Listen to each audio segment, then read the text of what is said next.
यह साल था 1984। जगह थी भोपाल। फैक्ट्री का नाम था UCIL, union carbide India limited. जब 2 दिसंबर की आधी रात को E610 स्टोरेज टैंक से मिक मिथाइल आइसोसाइनाइड नाम की जहरीली गैस लीक होना शुरू हुई और हज़ारों लोगों को अपना शिकार बना बैठी।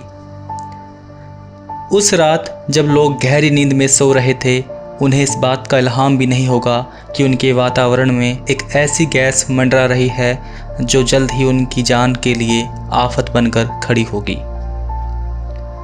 गैस की वजह से लोगों को खांसी, आंखों में जलन और सांस लेने में परेशानी होती, और अगर किसी इंसान के फेफड़ों को इस गैस ने जकड़ लिया तो तय था कि सुबह तक वह जिंदा नहीं रहेगा।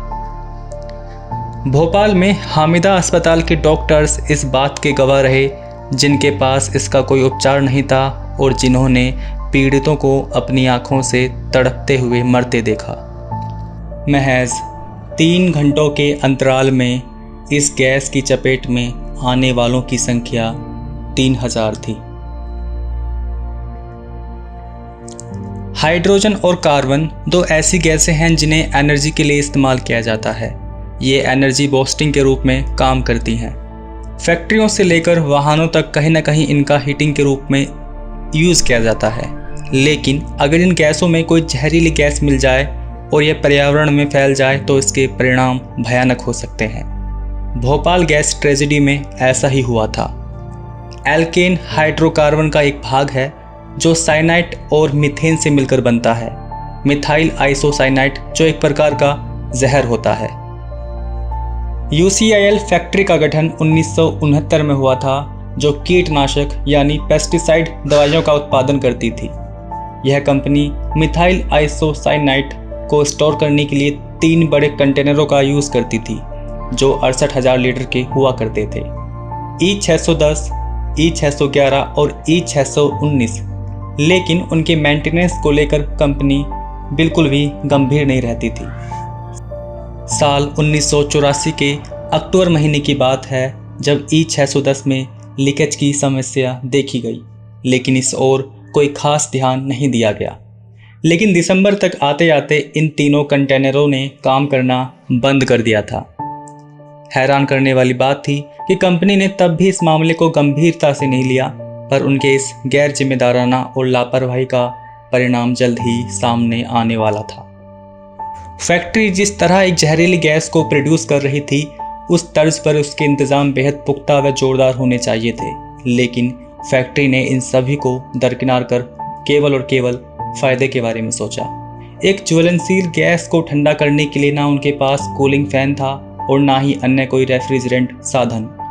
कंटेनरों में उनकी क्षमता से अधिक गैस स्टोर की जाती और पाइपों की मरम्मत और रखरखाव में भी कोई सावधानी या फिर गंभीरता नहीं बरती जाती।